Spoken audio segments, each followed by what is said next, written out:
And thank you all so much for coming to this unusual session. And I want to begin by just expressing my unconditional positive regard for everyone who is in the room with us here today. Thank you so much for coming. And I want to thank especially my co-hosts, Ivan, Dimitri, and Lana for being here today. I have a bit of a weighty framing to give to this session because it is an unusual one. But I want to begin with what perhaps might strike you as a rather controversial quote. And it's from a gestaltist named Georg Wolans, and it's translated from Flemish. And that is that culture is the byproduct of hatred and dialogue. And the translator may have taken some liberty in the translation of hatred, but perhaps not. Extreme division, alienation, conflict, divisiveness. So that somehow the enterprise of culture is to find dialogue in these conditions. So what I'd like to do, please forgive the time that I'm taking to frame this session. There's an unusual time boundary for this session, and that is that we are going to simply let the session run. We're not going to have a pre-show, post-show distinction, pre-show, post-show, mid-show. It's just going to go as long as it goes. And Falguni, who is facilitating us, has very kindly agreed to this. The most important demarcation is going to be between the recorded content and the off-record content. And this is because this is a very, very sensitive time. So the recorded content constitutes a kind of very important testimony, and it's going to be posted and it's going to be available online. And the unrecorded content is unrecorded because of sensitivity at this time. So that if you feel at all any difficulty in being recorded, please just wait for the unrecorded section of the session. You are free to come and go during the session. If you find anything you have to do, you can come back. Falguni will let you back in. So please feel free to come and go. So I think everybody, if it's okay for people to be on mute now, that would be really great. Thank you. So I also have to give a trigger warning because it's appropriate for this session. There will definitely be the description of upsetting content. There will definitely be strong language and the expression of strongly held opinion. Given that this is already a military conflagration, there will definitely be opinions about the value of armed struggle, and this does not constitute an inappropriate incitement to violence. On the other hand, we do want to create a platform for dialogue, but we do not want to create a platform for verbal conflict. So if you find some opinions offensive, which you may, we would ask you to simply exit the room, come back in when you feel that's appropriate. It's entirely up to you. So my co-hosts and I will be taking turns introducing you to people who are on location. As everyone enters the room and speaks, we're going to identify ourselves, and we're also going to identify our locations. So I'll begin. My name is Amy Russell. I am American. I'm neither Ukrainian nor Russian in my background. I have many Ukrainian and Russian friends, many of whom are here in the room with me, and some of whom could not make it. And I am in Tasmania, Australia. I am not in any conflict zone at the moment. And I'm going to ask Lana to begin the curation, and then we'll go to Ivan and back and forth between the three of us for the recorded section of this show. So Lana, would you like to introduce yourself? Hi, thank you very much. Yes, first of all, just a quick note. One of the guests, Maria, needs to be let in by the host, I think. Yeah, so my name is Lana. I am a Swedish-Ukrainian, London-based artist, actress, director, and educator, working with physical theatre, running my own theatre company for 12 years. And the latest production of my company was a co-production with Ukraine on the first war. Had an award-winning run in Edinburgh and toured in Spain. I think that's it, right? I will not say more right now. I connected with some of my friends and colleagues in Ukraine and some newfound colleagues in Russia. I want to see if Alexander Glumov is here. If so, unmute yourself. Let's see if any of my speakers are here. And Maria Vaneva, probably not yet. And Dmitry Stoyan. Okay, that went well. So let's see if there is anybody from Russia instead then, while we're getting the Ukrainians in. Is Chakti? Hi. Hi, Maria. So, Маша, привет. Маша, привет. Yeah, привет.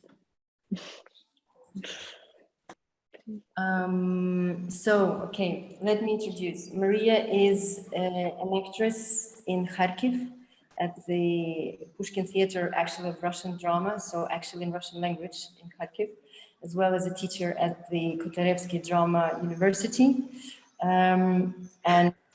She was there until very recent, and just now has driven a car all the way to Berlin with her little child, while her husband, who is actor at the same theater, is still there.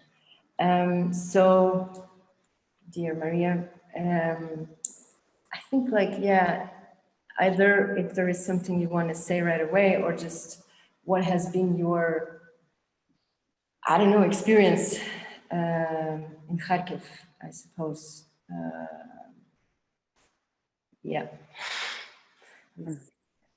So you give me a word, yes? Yes. Thank you. Hello, everybody. Well, I could never thought that something like that what happened to me is possible in our times, because this is a really destroying and killing of people. So somebody just came and shot you, your family, your relatives, destroy your house, your city, your country.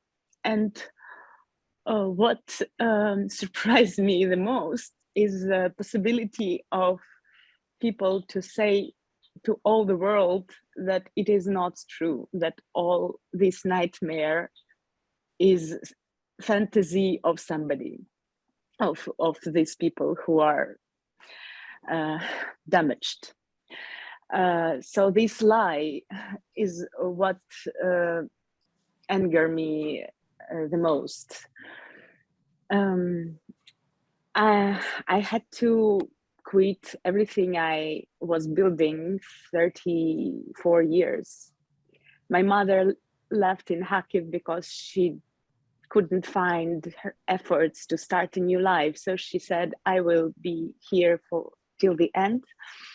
And my husband is also in Ukraine now, and we are separated. This is so scaring, because we don't know when we will see each other again.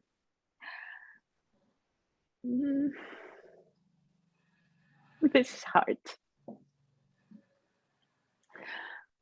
Yeah, I understand. And at the last, I would say that I have friends. I have a lot of friends all over the world who are writing to me. And here I find so much beauty in this situation, that a lot of friends write to me, those who I know 10 years ago, 15 years ago, and everybody supports. but some of my friends from Russia, not everybody. There are really nice Russian people who also can't stand what's going on.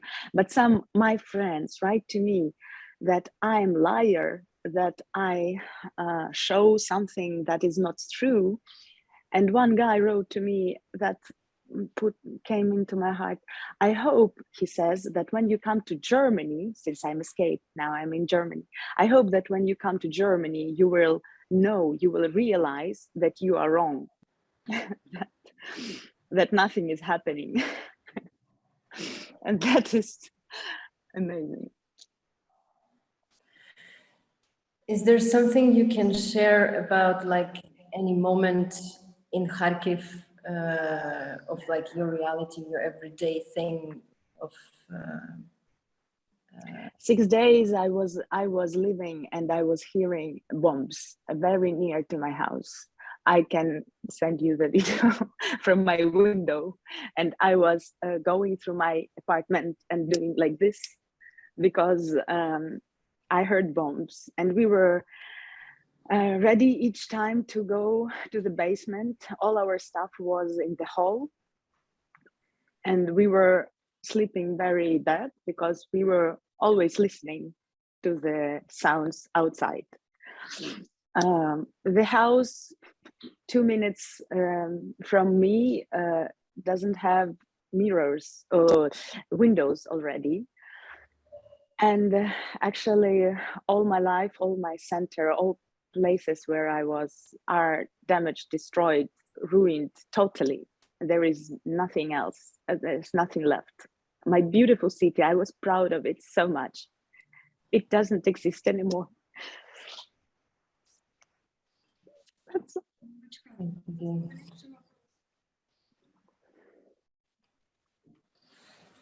okay. And you have a sister or a cousin living in Russia. Yes, I have a sister. She's from Tyumen, and she write to me also that it's Ukrainian Nazi who come and actually they harmed people, and Russia tried to save Ukraine from Nazi. I don't know where people find this information, where people find information that Ukrainian beats Russians. I was speaking Russian all my life. Half of Ukraine speaks Russian, and it's my native language. And my sister, she blamed Ukraine because Ukraine canceled the holiday of 9th of May, day of victory of Second World War. And this is one of the reasons why Nazi are so bad. And when I slept, first night, I slept in the basement of my house, and in the walls, there were photographs and, you know, these old newspapers made by hand, handmade newspapers with pictures of veterans of Second World War. And this is so crazy. We never forget. And they say never ever. Russians say never ever. Let's never it be again. Sorry, I may be some. I'm talking too emotional. So this is such a bullshit. I'm sorry. It's such a lie. It's such a lie. And we were happy in our country. I don't know why somebody decided just to come and save me. It's such a crazy idea. Thank you so much. Yeah, I appreciate your presence. Thanks. Yeah. Thank you.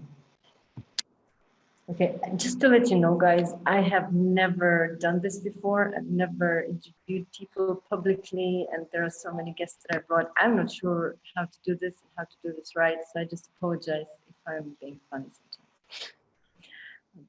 Then, yes, Amy. Lana, do you want me to have Sandro and Masha speak now? Sure. Would that be good? Yeah, we'll just, is that okay? We'll go over to, yep, great. Okay, thank you so much. Sandro and Masha, you're here in the room. Yeah. It's so good to see you. Thank you. It's so good to see you. The last time we spoke, you were still in your flat in Kharkiv, Yeah, more or less. more or less. And I imagine you've been through a great deal since we spoke a week ago. It's hard to say. Oh, the thing that we described with time, it's still happening. I don't even know if it was 1 week or 2 weeks. I decided to have a like a calendar and just every day to remind myself what day it is and where we are. But yeah, we're in different place. We're in Vinnytsia. It's still not. It's not considered to be a safe place because it's in the middle of the country, but it is pretty close to the Moldavian border. It seems to be relatively quiet. Stores are opened. People are walking around. It's much calmer. It's just completely different world. By luck, we live again straight across from the little military base. So we watch our soldiers here every day, but they just, they being very quiet so far. It's, it's also interesting how your brains function because, we may have been through a lot, but like psychologically, I think I feel like there's a block. Yeah, there's like a huge block on all the experience because if you were to open it, you would just be completely overwhelmed and probably squashed, trying to process everything. So what happens is you go on sort of going about your daily motions. And then at a certain time when it's quiet and the kids are kind of already quiet and almost in bed and you're sitting alone in the kitchen or we're sitting together, this window kind of opens up and it lets in like a portion of that experience. And you're sort of, left kind of, okay, this I'm going to put here, this I'm going to cry about right now. Like like you're trying to sort things out and then it shuts again and then you go to sleep and then, the day repeats, et cetera, et cetera. So it's like these little portions of information that, you're letting through, filtering through. Yeah. We had this huge experience of my mom and her friend, two elderly ladies traveling in the evacuation train towards us. And we lost them at some point because they didn't know where to get out and the station was the wrong one. It was just like a huge ordeal. On the evacuation train, it's something very special because it lets in as many people as it can. So they either stand or they sit right there on the floor, on suitcases, and they are not being told at the beginning where they're going. So all what they know, they're going westward.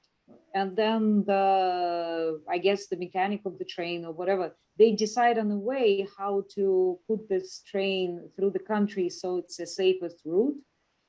So a lot of uncertainty and a lot of this just nervous breaking experience. And today it's their first time after,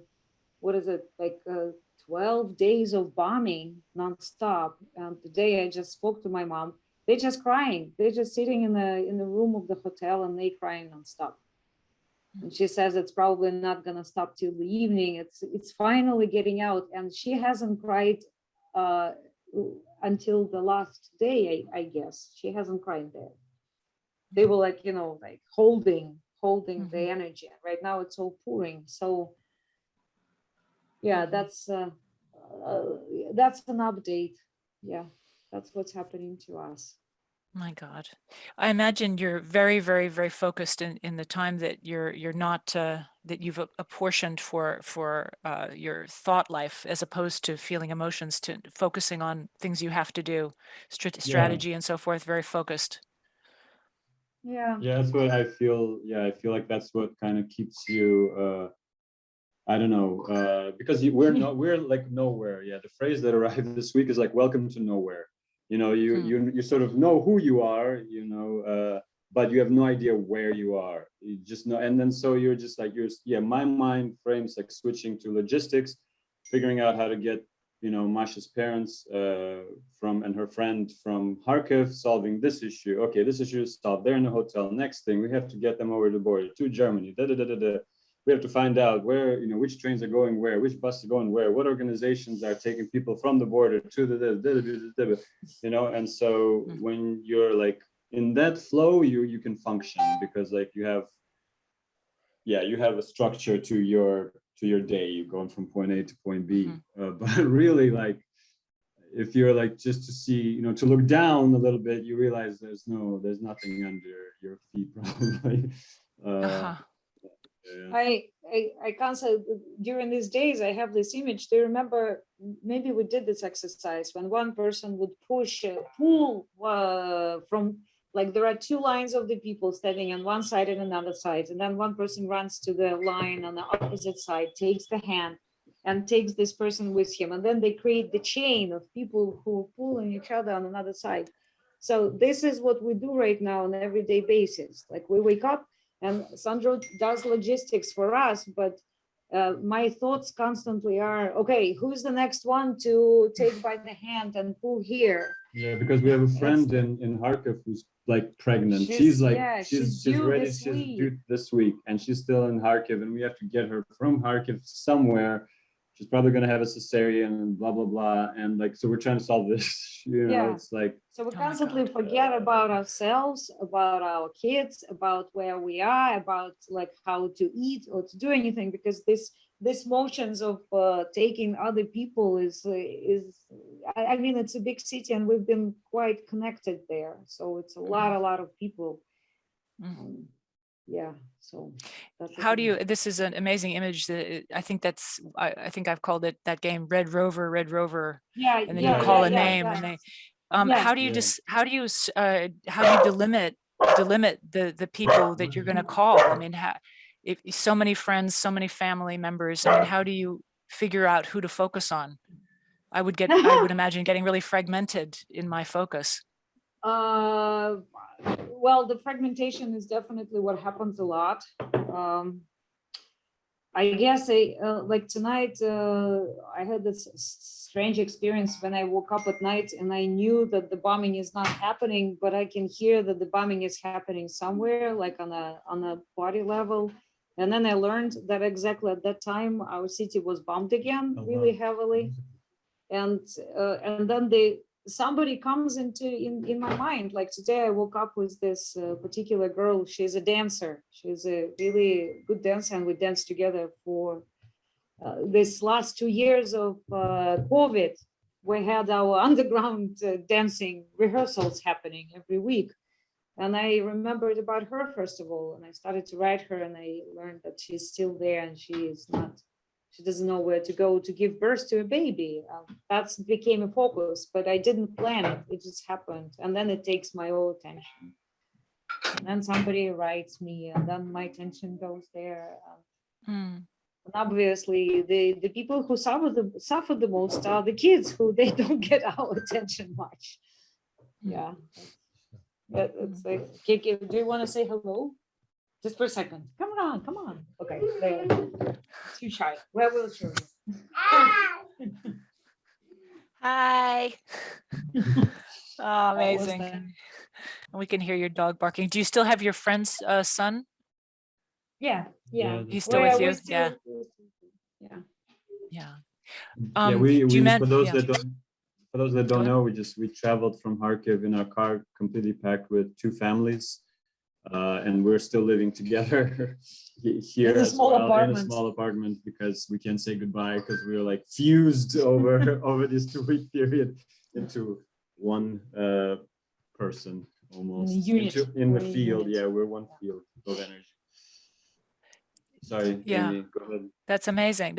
Do you, is that the spirit? Are people just reaching out to each other and helping whenever they possibly can? And yeah, we had amazing experiences on the road where we just stopped in the middle of nowhere, like in the dark city, because we couldn't drive anywhere else because there's like a curfew just came down on us. It's this military curfew, and we thought we were just gonna freeze our asses off in the car, and because there's nothing, the city was dead. And then all of a sudden, like out of the dark, somebody comes up and knocks on the window. It's a man, and he says, "Come with me." Yeah, just so directly, just come with me. Just one word, just come with me.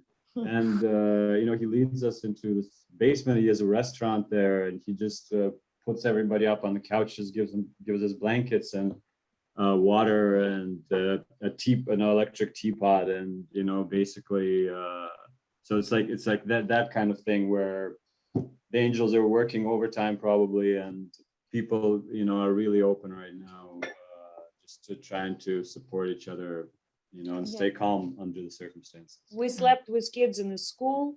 There is this wonderful private school in Vinnytsia where we are small and creative. It's just an amazing place, amazing building that they built themselves with all the artistic workshops of clay and woodworking. And they gave the whole school to the people from like us, mostly to families with kids. And we slept with kids there, maybe 70 people in the same building, not even building, it's like an open space. And it was almost, it was strange. It's a strange experience because, somebody's snoring, the kids are crying, there are strange sounds, cats are walking on us, and we are, and we have different languages because, again, it's important to understand probably there are not only Ukrainians who suffer right now, there are Moldovians who are moving towards Moldavia from everywhere. And there are gypsies. We had this big gypsy family. And I love their joke. They said, we traveled for such a long time and they have little kids. They said, in every place we stop, it seems like we're losing one of the children. It's like, but they, and then another person says, like, when we're gonna come back, they will build a little community for us. Each kid, like they dropping the seeds of these little kids.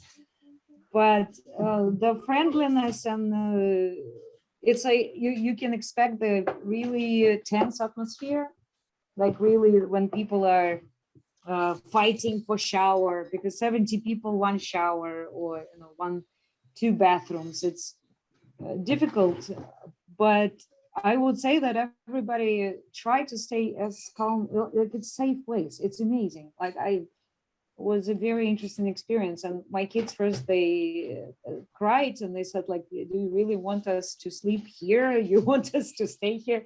And then all of a sudden they're like, oh, it's almost okay. There is a piano, there are some toys, we can talk to other kids. Like human experience stays human experience. Even at the time of the war, it's very, very human. Okay. Amazing.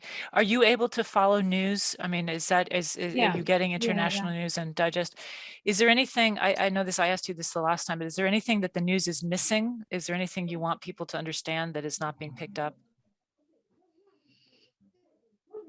Well, judging from the reaction of our friends who are abroad, the news are probably analyzing the situation of big attack. I'll try to explain what the news is missing. Probably the fact that we're still hoping to come back. Like the news are portraying everything in the way of the final catastrophe after which there will be nothing. Like it's very pessimistic. And our friends who are, especially in the United States, every day they just call us and scream at us. They say like, get out, it's gonna be the nuclear war, that the bomb will be dropped right where you are, or get out because it's not gonna stop for months and months. And from our side, there is a lot of reluctance to believe in it, and there is a lot of this, I want to stay here. Like, I don't want to go, like, don't push me. So there's a lot of, like this movement of pushing us outside of our country is so strong. And that's, on one hand, it's wonderful that the Europe is getting so much help. It's very, very helpful. On another hand, it is so strange that everybody wants us to get out. It's just, it feels, you know what I mean? Like emotionally, things like just uncanny. It feels weird. Like why all of you happy to get all our women and children? Because men are not allowed to come out. they stay in the country. So it's only all these ladies with kids and older people. That's it. I mean, why do you want them to, like, all our families, they fall apart, they separate. If people are good family, they're trying to stay together. And this is also, it's painful. It's just a lot of this broken ties. That's probably what is missing, the tragedy of losing the connections with your families and friends, and with men who they have to stay behind and they don't know what for. Not everybody wants to fight, but they can't get out. Yeah, it's a big question, I think, also for the amount of like broken communities, and Yeah. it's all been broken into like little units. Yeah, it's like one person, two people, I don't know, maybe a little family or something like that. And yeah, I think it's an issue right now. Of course, we're solving the immediate issue of just safety, survival. Yeah, but then the next question might be of how do you rebuild it, but in kind of this way which is not permanent also, because you don't know really know when it's going to end and how it's going to end, and if you are going to be able to return back to your hometown, to where you began the journey from. So yeah, that's also a question of like how to create something temporary but also valuable, and you know, where a place where people can relate to each other and evolve, continue to grow, you know, in professionally and you know, in all different ways, physically, spiritually. And another thing, and what is also missing, I think the idea of civilization being destroyed and broken up and taken to the very primitive level right now, this is also missing from stories, from the news, because where we meet people in military uniform and they say, before the war started, I was like, today I met this person, developer of the kids' toys, and he was doing wooden kids' toys, but right now he must go and probably he can die at any moment. And this inventor of kids' toys, original, really, really cool stuff that he presented to the whole world, it would disappear. Like this loss of civil, like cultural things, like culture itself. Our city being bombed every day, the cultural structures are attacked more than anything else. It's not administrative buildings, but it's a cultural things, like the, you know, universities, museums, architectural landmarks, that was being bombed. So it seems to be also the war on civilization that we don't realize. And we are, as art people, like, what kind of art we can create right now? Can we even allow ourselves to create anything, or we just have to fight? You know, like we are taken to this very, very primitive level. Like I have to go and heal. I can't do art. Like it's just not, like I'm not in a peaceful place to do art. That's a thing. It's like taking it's pushing us into a very, very primitive mindset. That's what is so scary. You too. Thank you so much for coming today. And please, if you can stay in the room, there's going to be a more open discussion after the recorded bit. It's been so moving to hear you speak. Thank you so much. Thank you. Thank you, Amy. Yeah. She's 75 years old and she loves Soviet Union. She has a lot of nostalgia for Soviet times, obviously. When she came to Kharkiv, she lives abroad right now. That's a tragic situation. She came right to the war from abroad. And at the first day of the war, she said, they're not gonna bomb us. Don't worry. They are our friends. This is Russia. They're not gonna do it. On the second day of war, when the bomb started to fall, she said, don't worry. Putin promised to bomb only military objects. And they have special weapons. And they have special, very developed weapons to target only, to shell only precise targets. Don't worry, you don't have to go anywhere. Nothing will happen. On the day number 3, she said, okay, if you want to go in the countryside for 2 days, that will be over because Russians said it's gonna last for 5 days. And I started to scream and cry like, Mom, take Russian propaganda out of your head, please. It's a propaganda. Every day she would feed me a piece of news that I knew is a total lie. And it comes from Russian propagandistic channels, but she believed in it. So she stayed in the city under the bombs. And every day she would like, I don't believe that anything bad will happen. And then she started to crumble. And then the bombs came straight to our house where we are. And all of a sudden she said, when she came here to Vinnytsia with us, she said, I'm healed from love for Russia forever. So this 75 years old with her friend in a hotel right now, they crying not only because they survived the bombing and it's enormous stress of, you know, running to shelters, being, it's just undescribable. But she also cries because this huge, like her belief system collapsed completely. And she saw that she believed in a lie. And so she also said that, you know, these people in Russia, they're not going to believe. They're not going to believe until the bombs would come on their heads, like we do have now. That's that. Yeah. So much, guys. Just curating. So I would love to also invite Alexander Glumov, who is a theater director in Dnieper right now. Are you here? Yeah. Hello, everyone. Слава Україні. Привітаю всіх з України. Hello, world. I would like to say 1 minute. Firstly, I want to express my gratitude to the European people for support and concrete actions in this war. So, Sasha, do you know what?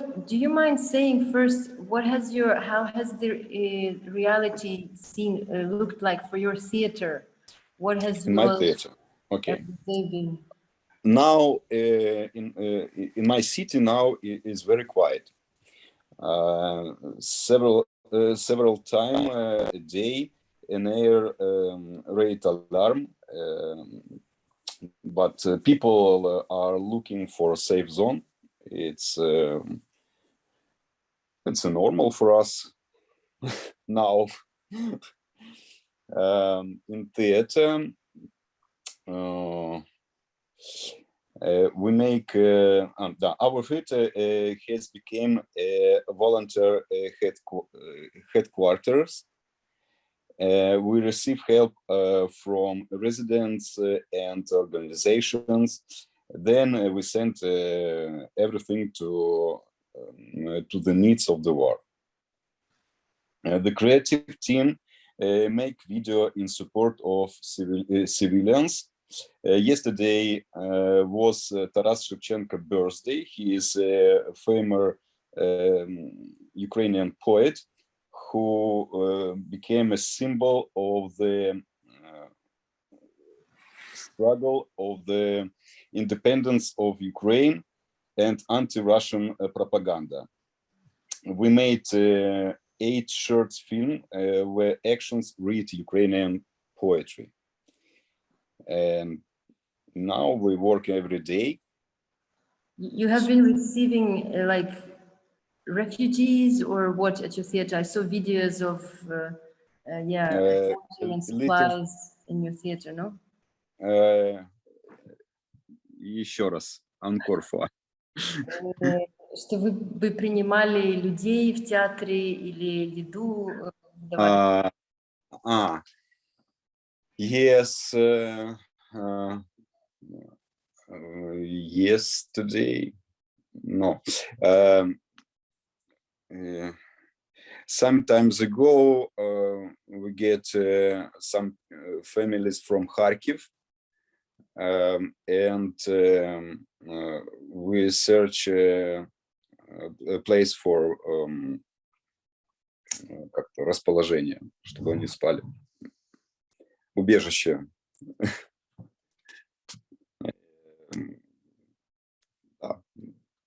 like this. You look for a place for them to For stay. place. Yes. Shelter. Shelter, it's Thank you. shelter. Shelter. Mhm. Sorry, I was muted. Yeah, okay. And please, yeah, do feel free to say what you want to say if you had your original thought. Want to see my original thought.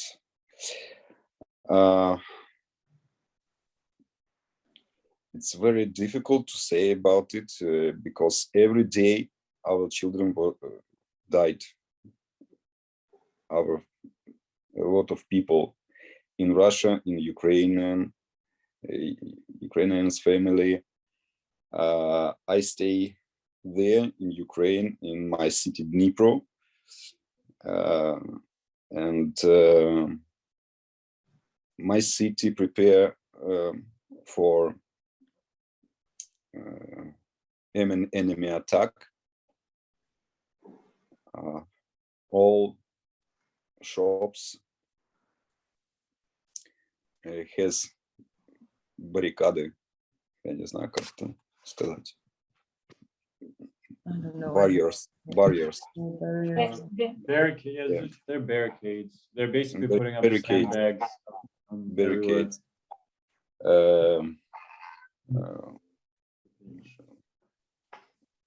Every day we see more enemies, more warriors on the street, and it's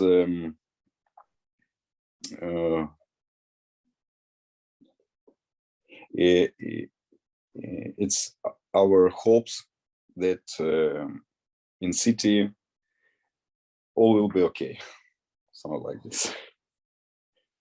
Is there anything you want to share from your text? Because you had something you were reading. Do you want to? Yeah, I prepare something for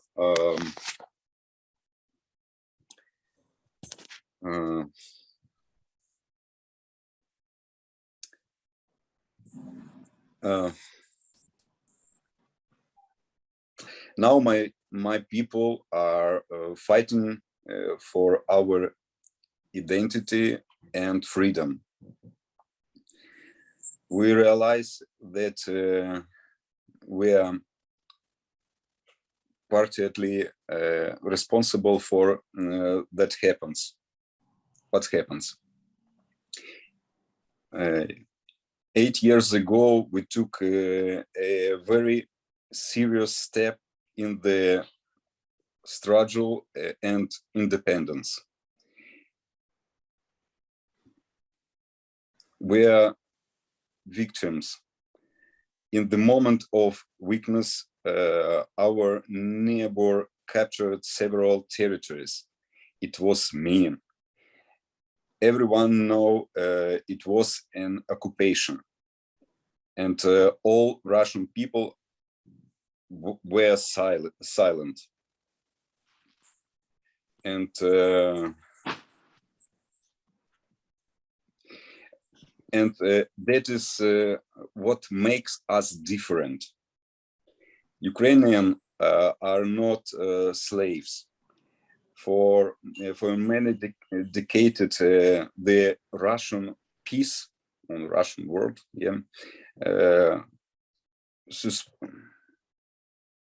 suppressed the development of the culture.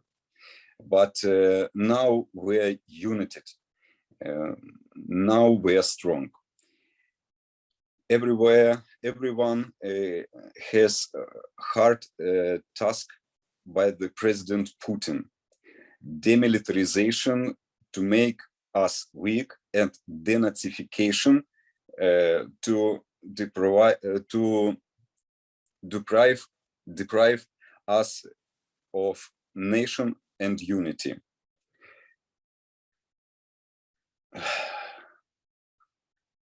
This is fascism. It's fascism. We don't need the sympathy of and understanding of Russia. as the world community is doing now. Russians have a unique chance to change the history of their country, as it was in Ukraine 8 years ago. And must Russian now say that it was not they who started the war, but the politicians. This, but this is not the no, it's not government, it's you. You are all to blame. Your government, your responsibility, and it's precisely this.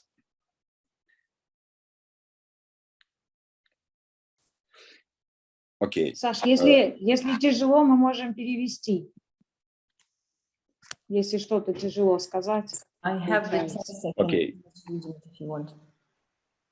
Do you want me to finish reading it? I think, yeah, it's.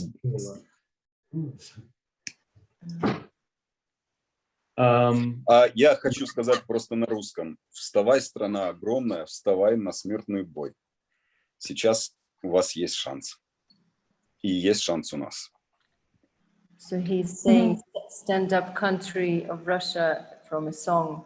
And you have the chance right now. Take it.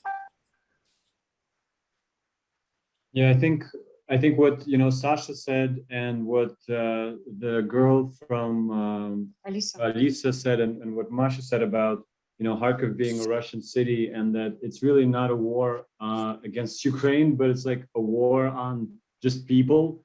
That's what it feels like. It doesn't feel like it's targeting Ukraine. Of course, there's some silly excuse that Ukraine is a fascist country. It's preposterous, to think it could be only implanted into like a dead brain that would believe this. So it's very much clearly like a war, and the response from the world is it also feels like it's so huge that it feels like it's personal. Like we have friends in America or in Europe or in Australia who feel what we're feeling, and it does feel like it's a bigger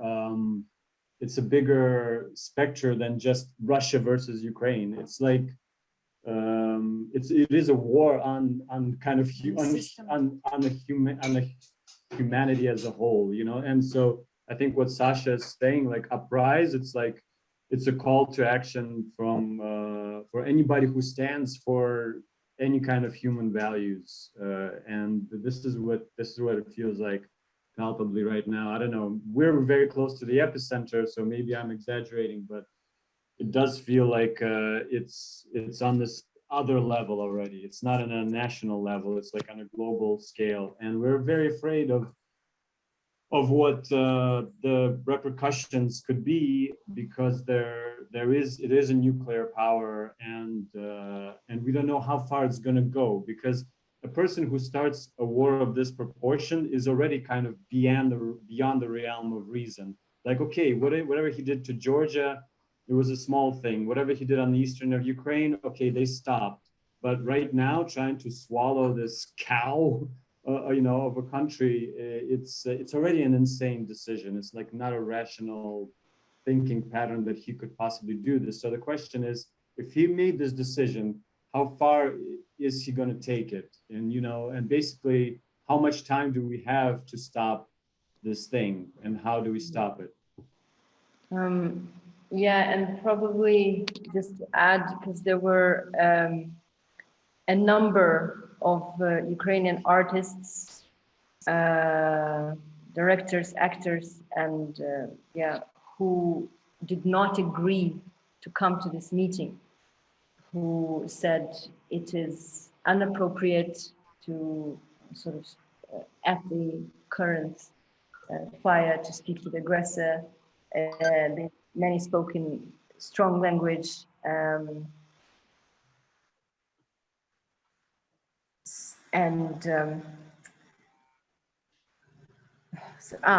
what the main thought of a lot of them is also, I will not forgive you the silence. So if there is any message to the Russian is, I can't, and I will never, and it's not possible. So, and then it depends on the person, whether it's please come on, speak, you got the chance, boom, or actually fuck you. And already, like, I can't, you know, so depending on who it is, but the message is the same. We are speaking up, and you are 140 millions, I'm not sure about numbers, what would be if you would, and then of course the conversation starts, are all the millions able to speak in that direction? But that's the message I want to deliver from those who did not choose to not come. We can't forget the silence.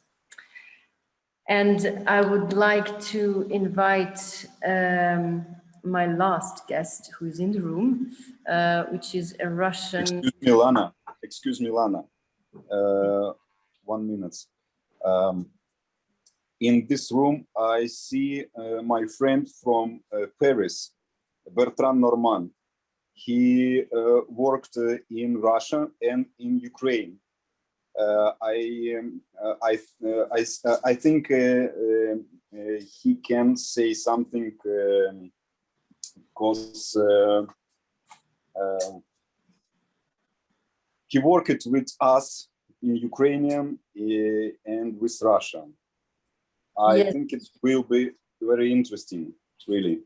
Definitely. So just to let you know, everybody, we are going to have like the last speakers right now of this official recorded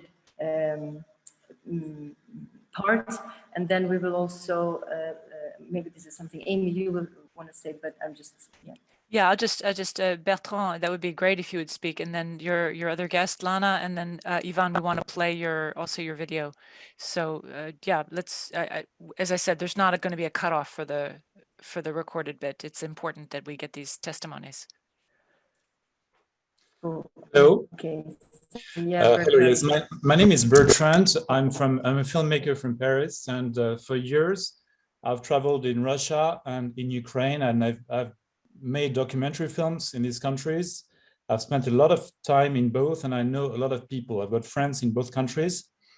But for me, 2014 is a key date in recent history, because it is when a whole nation decided to stand up against an oppressive power, a corrupted power, and they did something that no one had been doing for decades.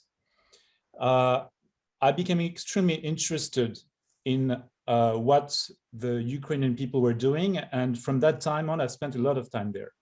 And as a European citizen, because I'm French, but I really feel very European, what I observed was that for Ukrainians nowadays, European values are extremely important, such as, freedom, democracy, the rule of law. These are things that Europeans, Western Europeans, have had for decades, and we take that for granted. And it's really a pity, because in Europe, a lot of people complain all the time that we don't have enough of this, we don't have enough of that. The European Union is responsible for a lot of our problems, but they don't see what the European Union has brought. And all these values, they take them for granted, although for centuries before, people have been fighting. We've had revolutions, like in France, we had 5 revolutions from the late 18th century to the late 19th century in order to get that freedom and this rule of law.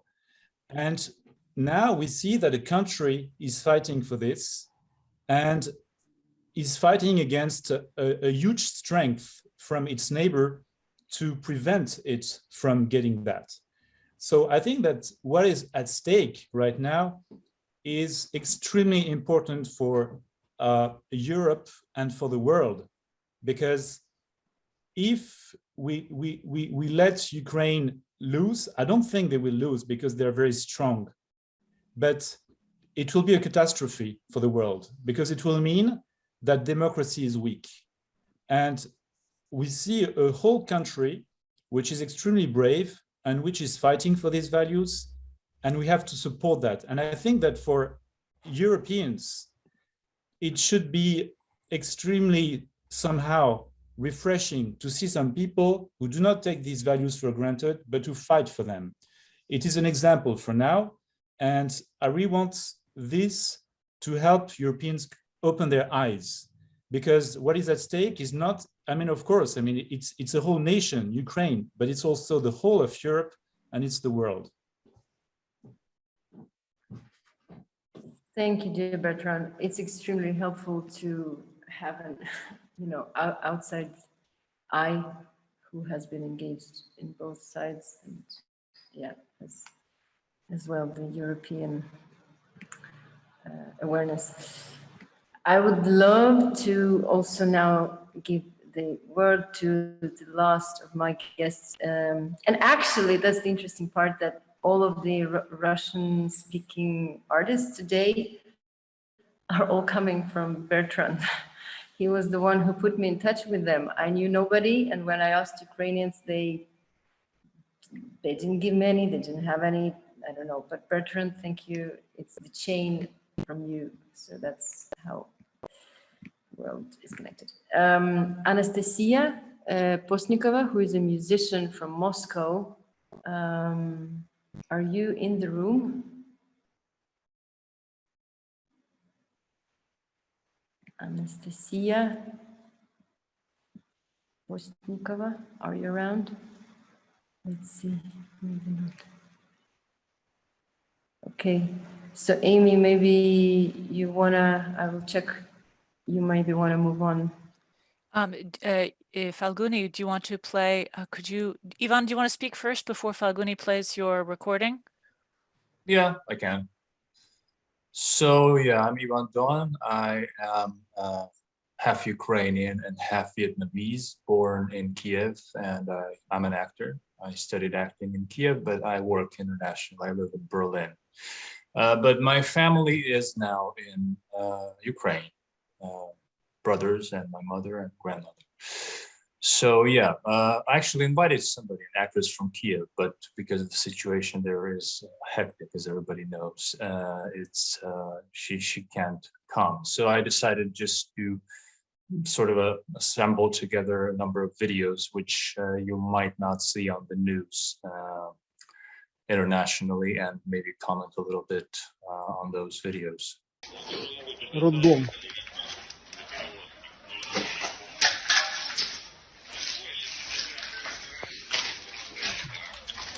Карта авиация сработала по роддому. Вот она сияние.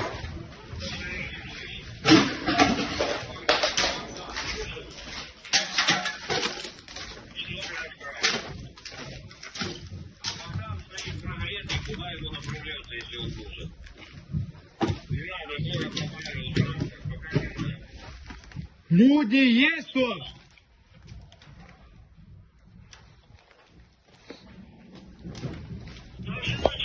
Вон дом. Бракарда.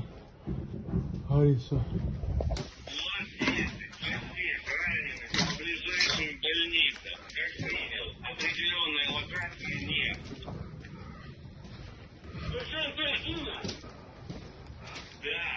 Все в крови. Раненых на третьем этаже нет. Или уже спустили самостоятельно.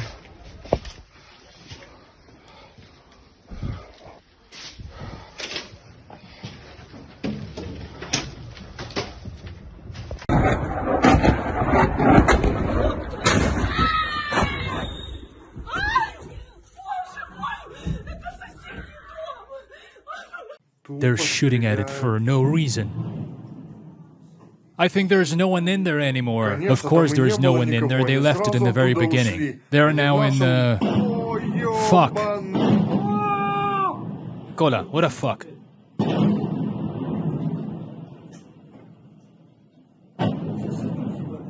Have you seen something like this before? Fuck. There! Look over there! God damn it, guys, we're fucked. Slava Ukraini.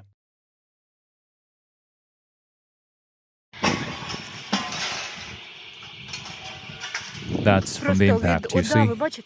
I'll zoom in now.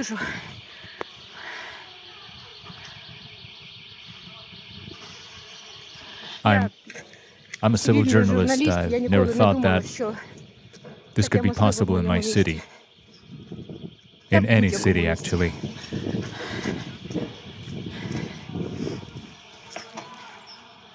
In spite of this, people are dismantling the building and screaming that Putin is a motherfucker. Look at this, the Freedom Square. Our best... Oh, the alarm. Our best, our... Fuck. I really hope that... Shit.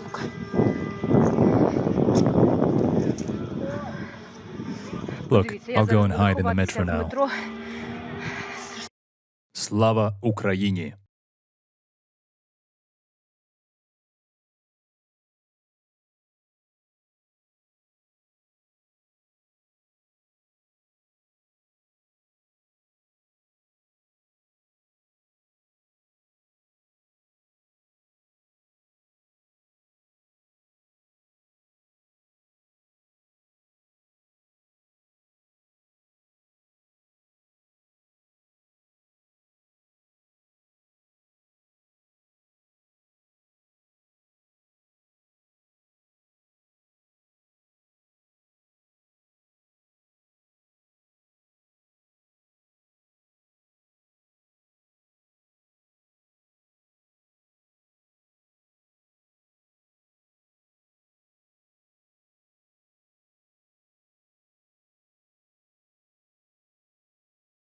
Krzysztof Maxim Sergeyevich, where do you live? I live in the town of Buturlinovka. House, street, Dorozhная Street. House 30, apartment 9. Family members. Wife, Natalia. Sons, Mikhail and Alexander. How old are your children? 16 and 11. Do they go to school? Yeah. Your rank? Lieutenant Colonel. Position? Deputy Commander of Regiment. Which regiment? Aviation Regiment. How many planes are there approximately in every regiment? 24. Tell me, please, if you have your own children, why are you destroying Ukrainian children? How have they harmed you? I'm waiting for an answer. I didn't destroy. I obeyed orders and worked according to coordinates.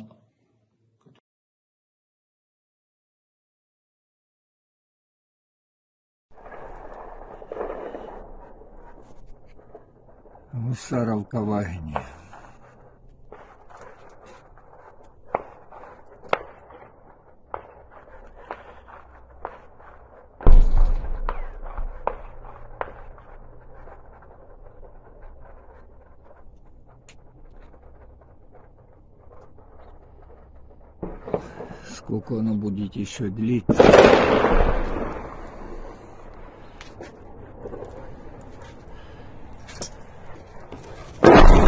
Блять.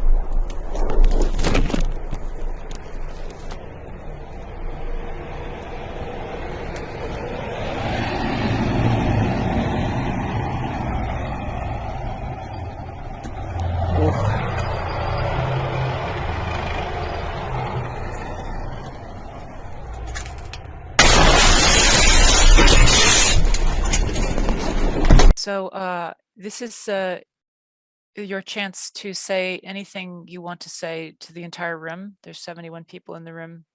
If you want to say anything for the record, this is the last moments that we will have the recording. So please feel free to unmute and speak. There might be a jumble, but that doesn't matter. You can then wait for the next person. I think I will take this opportunity. Very short. Me personally, I have not had a TV for 25 years. I don't read newspapers. Radically choosing to create my own reality. And the spark of, and I really have the experience that either you are the creator of yourself and your life, or the slave, and there is nothing in between. And choosing to be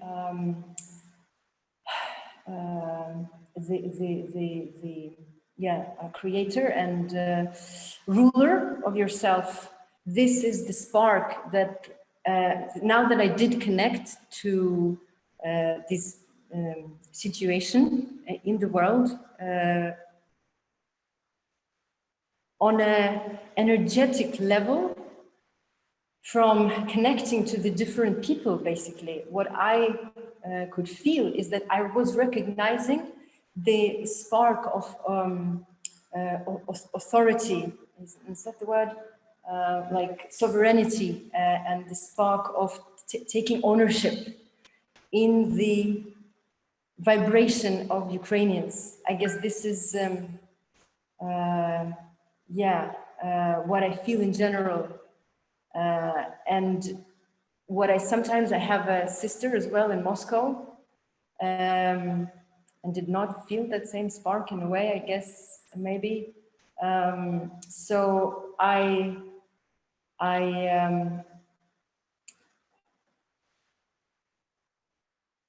when I meet the spark sometimes in the space of Russia, I'm joyful.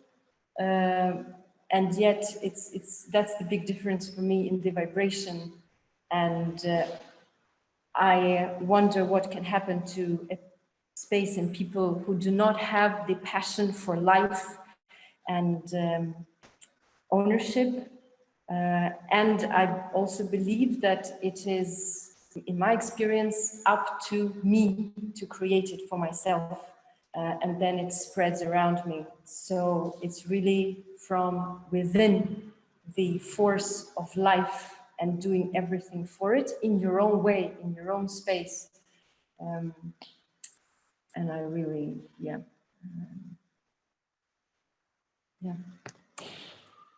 invite or call for it. I want to say thank you to Alisa, and from people to St. Petersburg. Like, I cannot ask for forgiveness, but I can only ask for forgiveness. There is a weak understanding of idea that Putin is not equal to Russian citizens or Russian artists. And this idea was not proved enough by us. And I'm not there, I'm on another continent. And I spend all my life to also building an alternative reality of my projects abroad, and still was kind of working on this kind of independency of mind, first of all, because this brainwashing, what happens now, it's just, the tragedy is, like, I was in contact with Maria in Kharkov, and I have part of my family sitting in the basement. I am half Ukrainian, so we are many of us. Since that moment, I'm not talking to my father anymore because he is completely brainwashed. So we maybe have no country to come back. We maybe have no sense in our culture anymore.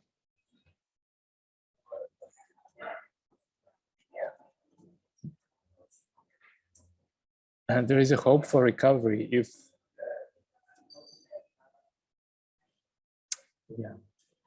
I don't know, it's a despair. I'm wordless. I couldn't claim and do any political statement at the moment. Just it's implosive project. It will ruin all culture of this particular civilization. And maybe after something good will happen. this is the only hope. So yeah, that's it. I wanted to say that while we are, as artists, create our own realities, ignoring the reality around, somebody as mad as Mr. Putin can create his own reality. Until we will stop being ignorant and totally unaware of what's happening in the world, we will allow that to happen. This is partially what happened to my beautiful Russian friends who trying to ignore reality for last 10 years. They ignored 8 years ago what happened to Ukraine. They didn't like the documentary projects that we did because they are too disturbing, too close to reality, and not artistic enough. But I'm afraid that for us as artists, this is the only thing that is left. We will have to work with this war, probably maybe for the rest of our lives, because it's, well, nothing else matters. If we're gonna help to the humanity to be saved, we have to turn back to reality. We have to acknowledge that Putin is a fucking reality as well. It is the reality. Bombs are reality. It's not video game. It's not like we go to Taiwan or Bali or some safe place and just create beautiful places. No, this is the pain. This is what we have to work with. Because then otherwise we're not artists. We're just, we're just consumers. We just like beautiful things and like to consume them. I don't think we can do it. And for Russians, it's especially like for us, I understand we just like, we are in a situation that is obvious, but for Russians, this is time to acknowledge, this is time to understand. This is what art should be addressing. Sorry, that's my last scream. Yeah, but you are right. But for me, it was clear, like even 20 years ago, like that's, yeah. Maybe my weakness is I was always looking for an escape as Ukrainians now, or maybe your statement is different, that somebody push you to go away, and yeah, it's a tupik, it's a stop road. Dead end. This is a dead end. Yeah, when something like that happens for art, it is a dead end. We just need to realize that, no beautiful pictures so far. Yes. At least for us. You're so true. Thank you for saying that. Thank you. I think I would love to also just read excerpts from talk speech that a Ukrainian actress, Irma Vitovska, had posted.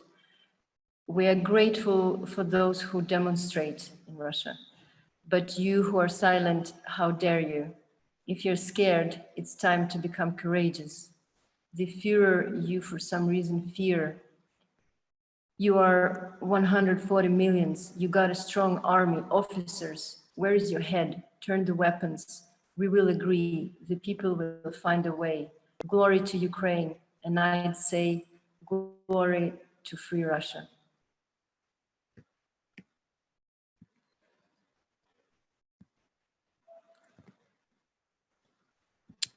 Thank you so much to everyone who has testified on this recorded section of our session. Falguni, I'm going to ask you now to turn off the recording